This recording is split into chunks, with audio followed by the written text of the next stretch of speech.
क्योंकि हिंदू मजहब भी ऐसा कोई इजाजत नहीं देता है कि आप किसी भी माँ बहन की इज्जत ले लो। ये योगी आदित्यनारायण कौन है? कैसे पार्लियामेंट में पहुंच गया? पार्लियामेंट में खड़ा होकर ऐसा बात क्यों कर रहा है? ये तो हिंदुस्तान का तहजीब नहीं है।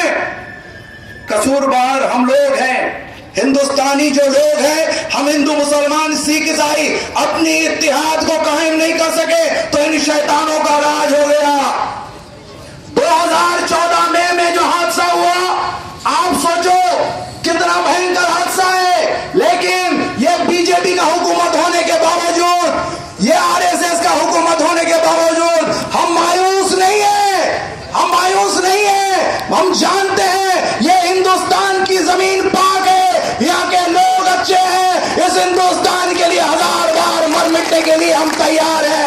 ये मुल्क हिंदुस्तान के दलालों के हाथ में चला गया, वहां से हिंदुस्तान को बचाना ये मकसद है। सिर्फ मुसलमानों का मसला नहीं है, पूरा हिंदुस्तान की हिफाजत करना है। ये क्रिश्चियन को भी मारने की बात करते हैं। क्रिश्चियन में तो कौन कौन आते?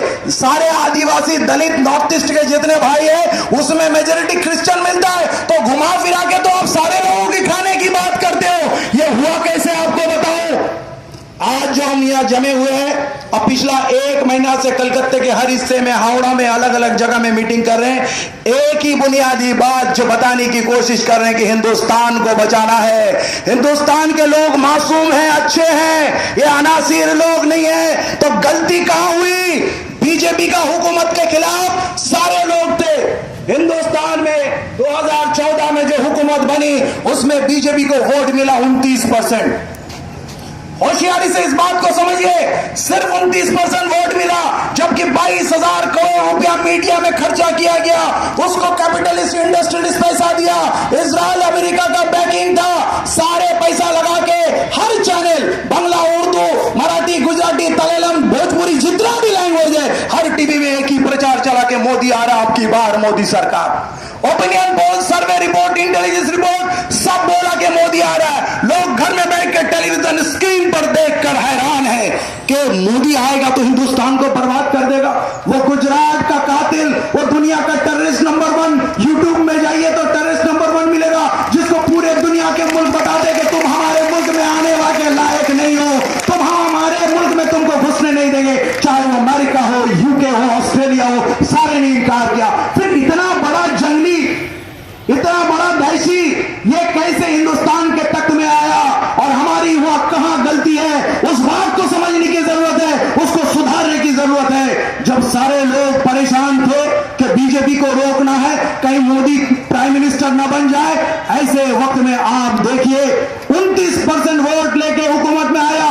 तो इस मुल्क में आवाम जब चाहती थी कि बीजेपी को रोका जाए, तो सो कॉल्ड जितने सेकुलर पार्टी है, चाहे वो पहला नंबर कांग्रेस हो, चाहे सीपीएम हो, चाहे तृणमूल हो, आरएसपी फॉरवर्ड ब्लॉक हो, समाजवादी हो, बीएसपी पार्टी हो, डीएमके, एआईडीएमके हो, जितनी भी पार्टी है, ये बोलती है अपने आप को सेकुलर पार्टी।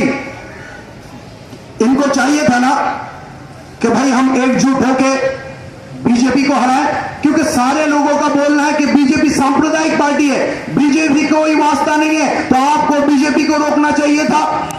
लेकिन आपने क्या किया? कांग्रेस महाराष्ट्र में एनसीपी से साथ अपना जोड़ को तोड़ लिया, हरियाणा में जोड़ था उसको तोड़ा, इसने रामविलास पासवान के साथ जोड़ तोड़ा, इसके साथ सहयोग में यूपीए 2 में सपोर्ट में था मुलायम सिंह और मायावती, उनके साथ भी गठजोड़ नहीं किया। ममता बनर्जी से जोड़ तो पहले ही टूट चुका था, ममता बनर्जी अलग हो गई। तो आप बताइए, सारे लोग अलग अलग लड़े, ये सारे सेकुलर पार्टी जो अपने आप को बोलते हैं अलग अलग लड़े, और 29% वोट बीजेपी को मिलता है, तो 71% वोट मिलता है नॉन बीजेपी पार्टी को। इसका मतलब 71% लोग बीजेपी को पसंद नहीं करते, वो मुसलमान के दुश्मन नहीं है, वो मस्जिदों को तोड़ना नहीं चाहते, वो बच्चों को कत्ल करना नहीं चाहते, वो थोड़ा इज्जत का जिंदगी चाहते। लेकिन क्या हुआ कि 71% वोट बीजेपी के खिलाफ गया और बीजेपी सारे सीट में जीता, 282 की जगह 272 की जगह 282 सीट जीत लिया। ये सारे तमाम वोट हमारे 71% वोट को तोड़े। अलग अलग पार्टी एक ही सीट में खड़ा होकर 10-10 हिस्से में 71% वोट को तोड़े, और तोड़ के हमारी वोट को ये बंटवारा कर दिए और करके हमको नाकाम किए। यूपी में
ऐसे मौके पर एक इंसान खड़ा होता है, 6 फुट 2 इंच कद का इंसान, लिबास शेरवानी का है, सर पे सुन्नत की टोपी, चेहरे पे दाढ़ी, और खड़ा होकर बोलते हैं कि घर वापसी नहीं होगी, घर वापसी नहीं होगी, मैं कुरान पे ईमान रखता हूं और अल्लाह के सिवा किसी के सामने यह सर झुकेगा नहीं।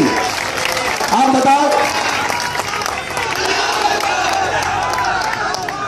आप बताओ, एक ईमानदार इंसान, उसकी ताकत देखो, अल्लाह तो उसको इज्जत दे रहे। इस मुल्क का पार्लियामेंट कमेटी उसको बोलता है कि you are the best parliamentarian का खिताब उसको दिया जाता है, बोलता तुम्हारे जैसा कोई नहीं।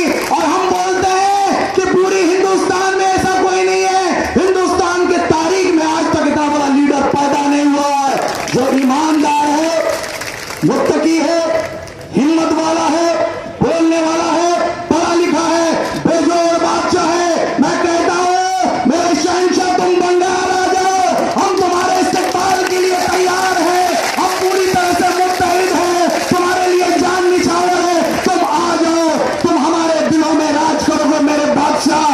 हम बताते हैं पूरे हिंदुस्तान में सिर्फ मुसलमानों की बात नहीं, दलित समुदाय के लोग, आदिवासी समुदाय के लोग, वो भी बोल रहे हैं कि ये दाढ़ी वाला खूबसूरत लगता है, इसी पे भरोसा करने का जी चाहता है, हम इसी के साथ चलेंगे।